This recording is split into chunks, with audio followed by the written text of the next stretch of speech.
গঙ্গা কি আসলেই কুখ্যাত তারেক মাস্তানের মেয়ে? এক ছবিতে ভেঙে গেল পুরো চ্যাটার্জি পরিবারের বিশ্বাস। হ্যাপি বার 70 দেখা যাবে আজকের পর্বে। বিস্তারিত জানতে ভিডিওতে একটি লাইক দিয়ে চ্যানেলটি সাবস্ক্রাইব করে পুরো ভিডিওটি দেখতে থাকুন।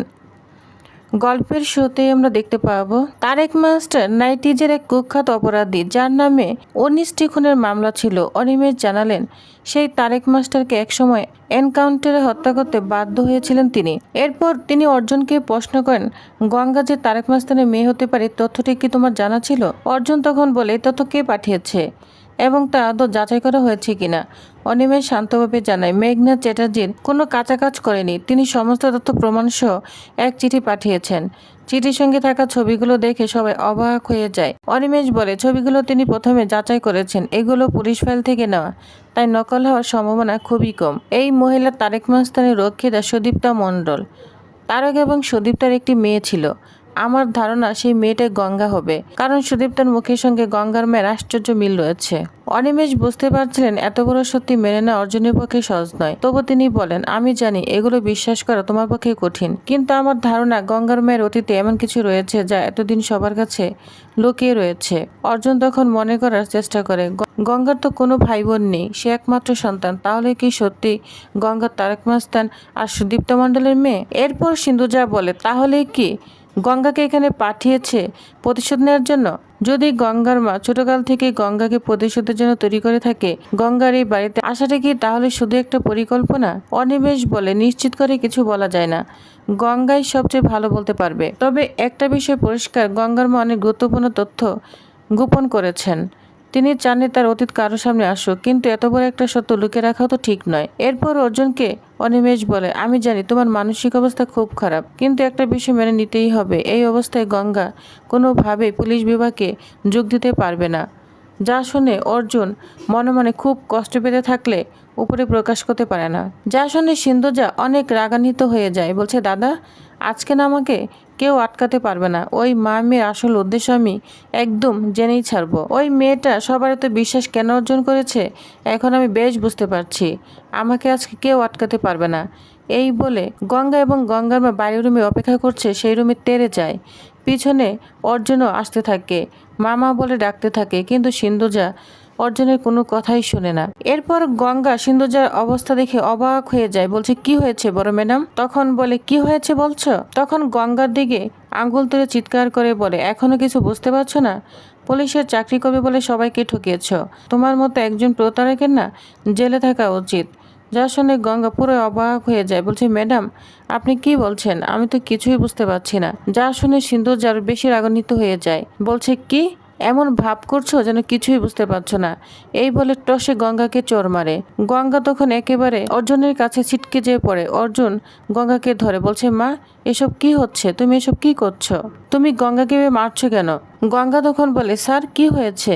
কেউ আমাকে বলবেন কি হয়েছে? আমি তো সত্যি কিছু বুঝতে পারছি না। সিন্ধুজা তখন বলে, যে অন্যের ক্ষতি করতে আসে সে কখনো নিজের ক্ষতির পরিমাণ বোঝে না। এই মা এবং মেয়ে আমাদের সবাইকে বোকা বানিয়েছে।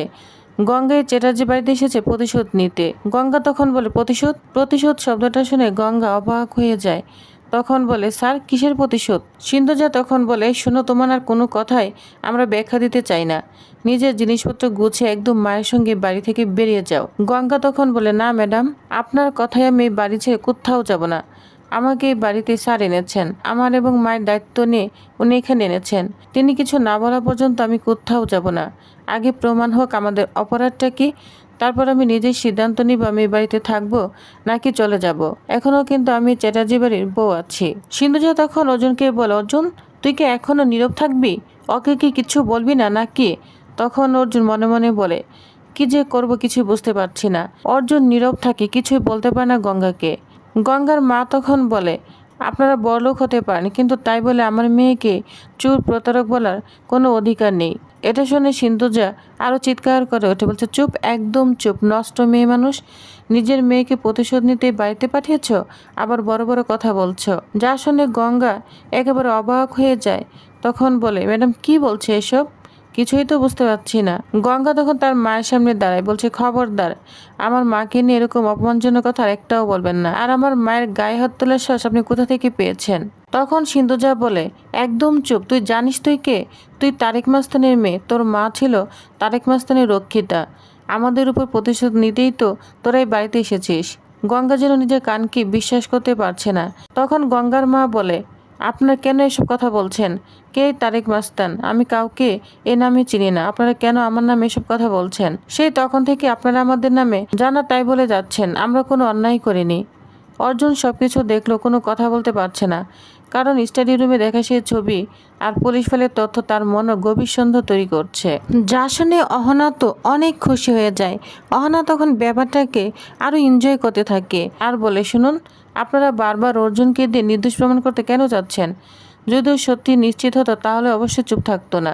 মেঘনা তখন বলে, শুধু ফাইল দেখে কিছু বোঝা যায় না, সবাই ছবিটা দেখো। মেঘনা তখন সবাইকে ছবিটা দেখাতে থাকে। গঙ্গাও তখন ছবিটা দেখতে থাকে, যা দেখে পুরোই চমকে যায়। মেঘনা তখন বলে, ভালো করে দেখো, এই লোকটা হচ্ছে তারেক মাস্তান আর এই মহিলা হচ্ছে তার রক্ষিতা। ভালো করে দেখো তোমার মায়ের সঙ্গে কতটা মিল। তাদেরও একটি সন্তান ছিল। তোমার তো কোনো ভাই বোন নেই, তাহলে ধরে নাও কি ভুল হবে যে সেই সন্তান তুমি? গঙ্গা হতভম্ব হয়ে ছবির দিকে তাকিয়ে থাকে। মেঘনাথ গঙ্গাকে আবারও বলতে থাকে, ছোটবেলা থেকে তোমার মাকে তোমাকে বলেনি কিছু? তোমার বাবাকে পুলিশ গুলি করে মেরেছিল। জানো কে মেরেছিল? তোমার জেঠু। যা শুনে গঙ্গা আরও হতবাক হয়ে যায়, জেঠুর দিকে অবাক চোখে তাকিয়ে থাকে। গঙ্গা তখন বলে, আগে ছবিটা পরীক্ষা করা হোক, এখন তো প্রযুক্তির যুগ, ছবি নকলও হতে পারে, তাই না স্যার? তখন অর্জুন বলে, না, ছবিটা পরীক্ষা করা হয়েছে, এটা আসল বলেই রিপোর্ট এসেছে। যা শুনে গঙ্গার মুখ একদম ফ্যাকাশে হয়ে যায়। তখন তার মায়ের দিকে তাকিয়ে বলে, মা, তুমি কিছু বলছো না কেন? তখন পেয়ালি বলে, না না, এটা হতে পারে না। আমরা ছোটবেলা থেকে জানি গঙ্গা সনাতন কাকার মেয়ে, হঠাৎ করে তারেক মাস্তান কোথা থেকে এলো? অহনা তখন বলে, পুলিশ যে তথ্য নিয়ে এসেছে সেটা কি তাহলে ভুল? সিন্ধুজা তখন বলে, কি চাও তোমরা? যেভাবে গঙ্গার বাড়িতে বিয়ে হলো, যেভাবে সবার বিশ্বাস জিতে নিল, সবটাই কি আমাদের ক্ষতি করার পরিকল্পনা ছিল না? ছোটবেলা থেকেই কি ওর মাথায় এই প্রতিশোধের কথাই ঢুকিয়ে দিয়েছে? গঙ্গা সহ্য করতে পারে না, কান্না করে বলে, আমি বুঝতে পারছি না, আমি কবে প্রতিশোধের কথা শিখলাম? আমি তো এই মানুষটাকেই চিনি না।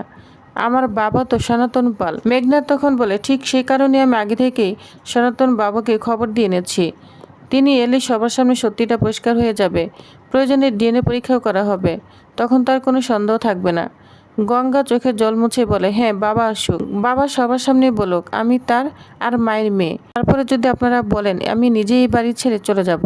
সবাই তখন সনাতন পালের অপেক্ষায় রইল, কিন্তু তার আসার আগে বাড়ির প্রতিটা মানুষের মনে একটাই প্রশ্ন ঘুরপাক খেতে থাকে, সত্যি কি গঙ্গার অতীতে এমন রহস্য লুকিয়ে আছে, নাকি কেউ অত্যন্ত নিখুঁতভাবে পুরো চ্যাটার্জি পরিবারকে ষড়যন্ত্রের জালে ফাঁসানোর চেষ্টা করছে? এরপর আমরা দেখতে পাবো কিছুক্ষণ পরে সনাতন পালকে নিয়ে আসে মেঘনাথ। সনাতন পাল এসে বলে, কি হয়েছে, আমাকে এখানে কেন আনা হলো? মিনতি, তোমার চোখে জল কেন, এখানে কি হয়েছে? মেঘনাথ তখন বলে, শুনুন, এত কথা বলার সময় নেই, শুধু একটা প্রশ্নের উত্তর দিন, গঙ্গা কি আপনার নিজের মেয়ে? প্রশ্নটা শুনে সনাতন পাল যেন মুহূর্তে যেন থমকে যায়। গঙ্গা কান্না করতে করতে বাবার সামনে বলে, বাবা, সবাই আমাকে অপমান করছে, বলো না আমি তোমার আর মায়ের মেয়ে, তাহলে তো সব মিথ্যে অভিযোগ শেষ হয়ে যাবে। মিনতিও কান্নায় ভেঙে পড়ে, আমরা কোনো অন্যায় করিনি, শুধু একবার সত্যিটা বলে দাও। কিন্তু সনাতন পালের মুখে কোনো উত্তর নেই। তার নীরবতা ঘরের সবাইকে যেন সন্দেহ করে তুলেছে। মেঘনাথ বলে, এত দ্বিধা কেন, যখন লোকানি কিছু নেই, শুধু বলুন গঙ্গা আপনার মেয়ে না মেয়ে নয়? গঙ্গা আবার অনুরোধ করতে থাকে, বাবা, তুমি চুপ করে কেন আছো, সত্যিটা বলো। আমি জানি আমি তোমারই মেয়ে, তবে সত্যিটা সবার সামনেই বলো। কিন্তু যতক্ষণ রাগান্বিত হয়ে বলে, দেখলেন তো দাদা, এই নীরবতায় সব প্রশ্ন তো দিয়ে দিচ্ছে। যা দেখে গঙ্গা অবাক হয়ে তার বাবার দিকে তাকিয়ে আছে। এরপর আমরা দেখতে পাবো গঙ্গা অর্জুনকে বলে, বিশ্বাস করুন স্যার, আমার চারিদিকটা না অন্ধকার হয়ে আসছে, আমি নিজেও জানি না সত্যিটা কি, কিন্তু কোনো প্রমাণ ছাড়া আপনি কি আমাকে বিশ্বাস করবেন? যা শুনে অর্জুন কষ্ট মন নিয়ে গঙ্গার দিকে তাকিয়ে থাকে। এরপর মেঘনাথের কাছে গিয়ে ছবিটা টান দিয়ে নিয়ে বলে, যদি এই ছবির পিছনে কোনো সত্য লুকিয়ে থাকে তাহলে সেই সত্যিটা আমিও জানতে চাই। কিন্তু এই সত্যিটা সবার সামনে আসা পর্যন্ত গঙ্গা এই বাড়িতেই থাকবে। যা শুনে গঙ্গা অবাক হয়ে অর্জুনের দিকে তাকিয়ে থাকে। তো প্রিভিউয়ার্স, তাহলে নেক্সট আকর্ষণীয় পর্বটি আরও অনেক আকর্ষণীয় হতে চলেছে, তো কেউ মিস করবেন না, আমার সাথেই থাকুন। ধন্যবাদ।